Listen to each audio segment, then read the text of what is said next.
Welcome to your exercise ball mini session.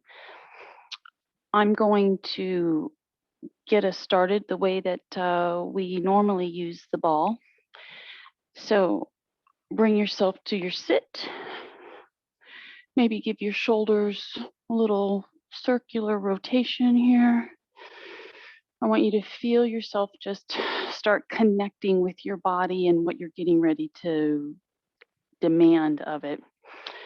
And so often when we use the ball, if you're not really comfortable on it, you will tend to want to incorporate your hands as a means of helping you brace and balance. But I want you to try really hard to just not use your arms other than incorporating some other things that we're doing.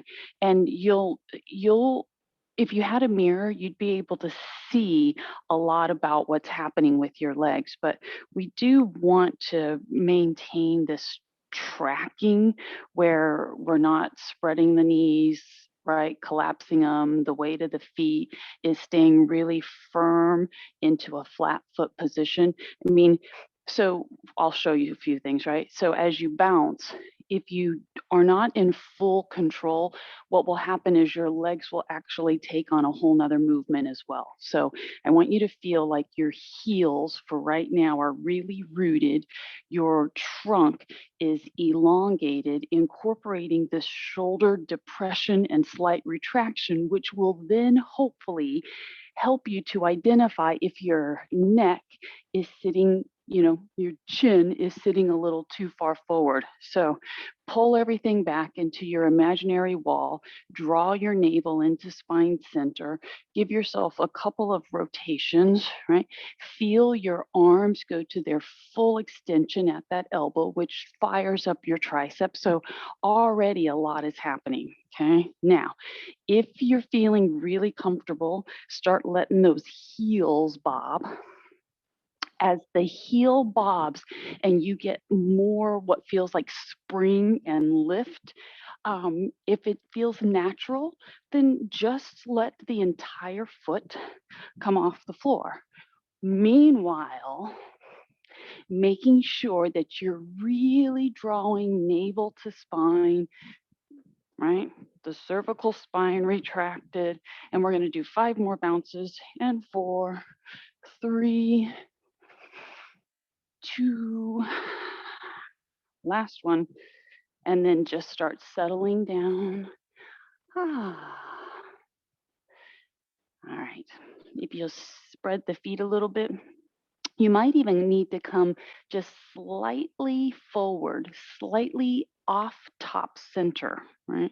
Depending on how big your ball is. But your circles can be as small as you need them to be so that you're not fearful of what you're doing. But if you can just incorporate like more movement, maybe your arms want to come along for it. Believe it or not, your arms create an assist, right? So if your arms kind of mirror or mimic the rest of the body motion, so long as the shoulders are permitting it, then when you get the hips forward and your shoulders back, you are in really good, I'll call it your phenomenal abdominal loading. Okay. So we're intentionally floating out of S curve into this controlled C curve. Right? And if your movement was really small, then you would actually just stay in S. Rewind the circle, go as small as you need to. Maybe you actually do a couple small ones to feel that it's just like the hips are going around. And then if your body tells you, oh, you could do a little bit of ab work with it, right? Pull in, sweep it around. Where is the greatest level of intensity? And it's right here as you're coming through that forward push, taking it around. So my breath cycle would be inhale, exhale through the intense part, right? Do 3 more. Inhale, And exhale. If you're breathing in the opposite end of the spectrum here from exhaling here, right? That's okay. But you can teach yourself to identify where is the hardest part of your movement. And that's when you want to be expending the exhale and drawing your abs in. Now, bring yourself back to the top. So, if we just do our little side to side slide, right? You're not going to get far, but this is one we've been practicing for you to push the hand forward, glide the elbow back. In the process of you drawing this arm back, you want to just anchor the shoulder. Right? Where is your head sitting? You are in definitely in S curve spine. Push, pull, push, pull. Now you don't have to go far, but you should just feel like something's happening, hitting a little bit of your QL back there, right? 5, push, 4. And you'll know if you're taking it way out of your bounds because every time you get to the end, you'll feel like you're a little bit squirrely. 3, push, inhale on one end, stay on S, sit. 2, last one, and release. So, one of my favorite stretches is the hip flexor stretch. Swivel your body.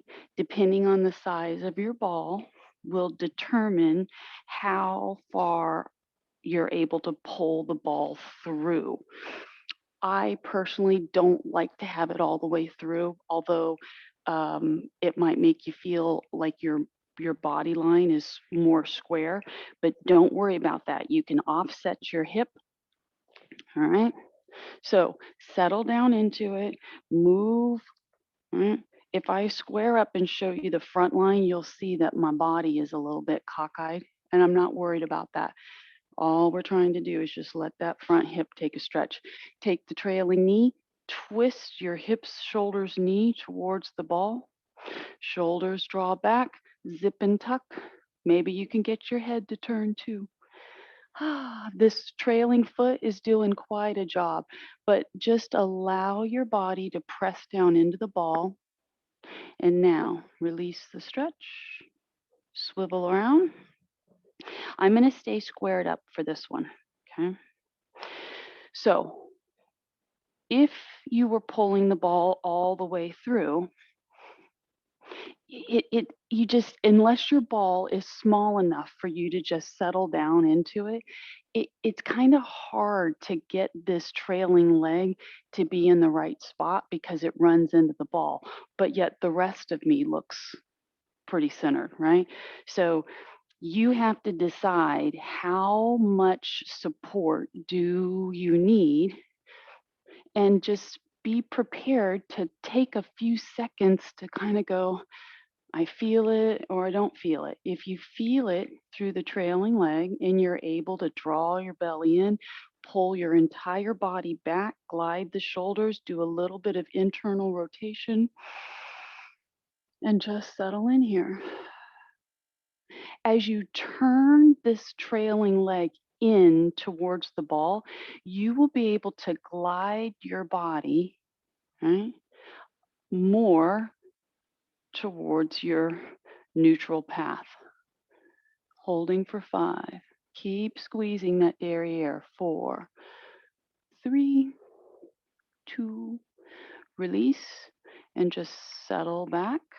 So we're going to go into our little ball walkout. Okay. Just know that every time you walk out and walk back, when you walk back, you will end up moving further down your mat.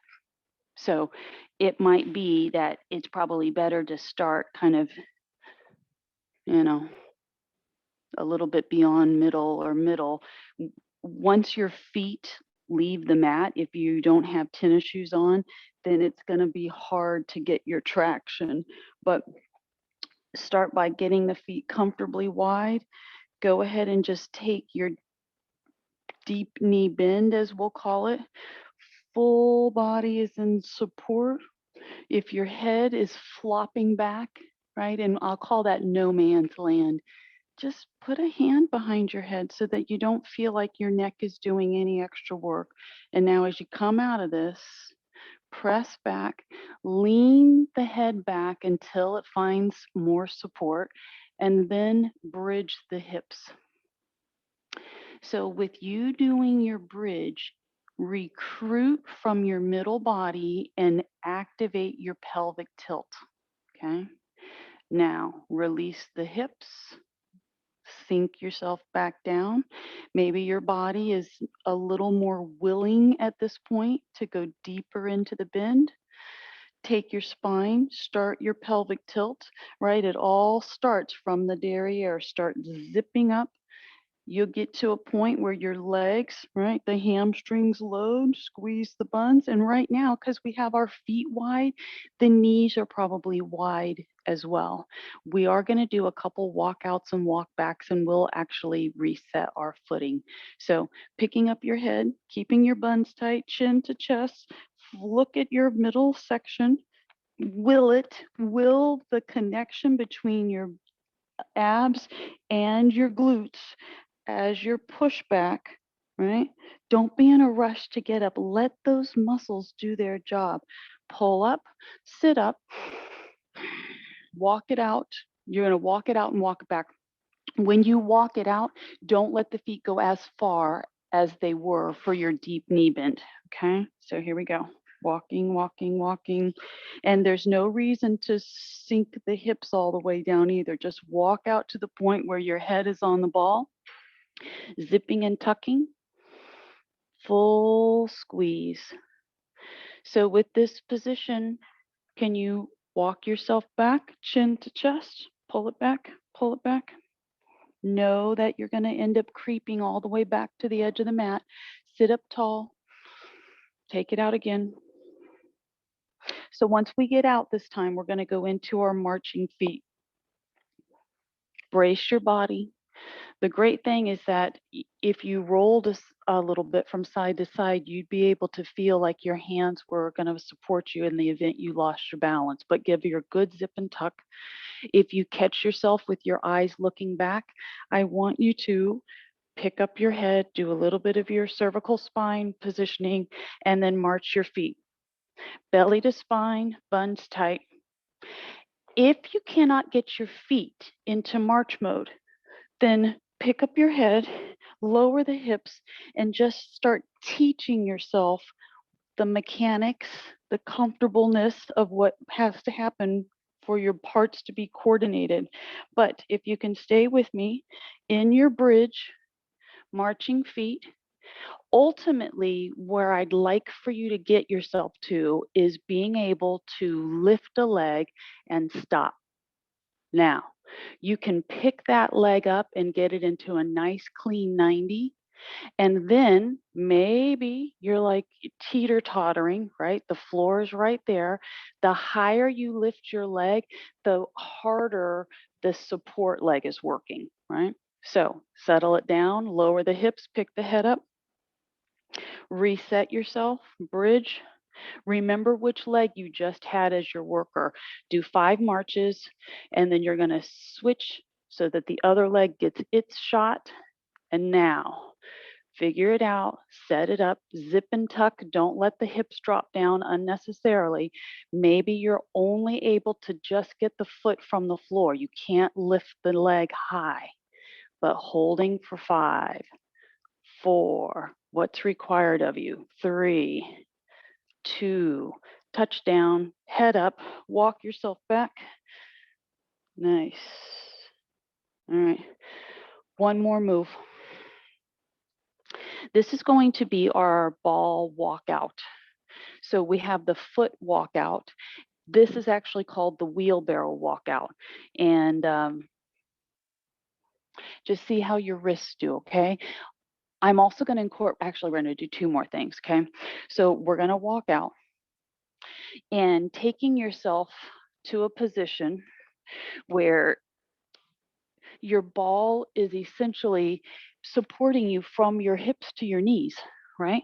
If you walk yourself further forward so that your hips are not supported, then your middle body muscles have to work. And that means there's going to be more load on your upper body. So you stop yourself at the point where the movement feels easy until you're really comfortable that you are competent to load in a deeper position. When you walk back, try not to collapse the body. Stay rigid, okay? The end range walkout should get you with both hands on the same line, shoulders out of the ears, and you feeling like you're in a smidgen of pelvic tilt. That's to keep your back from being collapsed. As you walk back, the more skilled you get, you will be able to actually pick up your hand instead of sliding the hand. So take it forward. If this is really easy and you want more load, get out there and you can do knee to chest tucks. The key is when you extend the legs back to their start point, to do it slow enough so that you don't sag in the middle. Really important, okay? So do this next tuck, come back nice and slow and controlled, push back, push back. Now, once you start taking yourself further, it creates more load on your wrists. Maybe you explore what it is to be a knuckle down. You do not have to do the knee to chest tucks, right? But if you don't get far enough in your walkout, then when you go to tuck up, like what's happening here, you end up feeling like you're going to topple over the ball.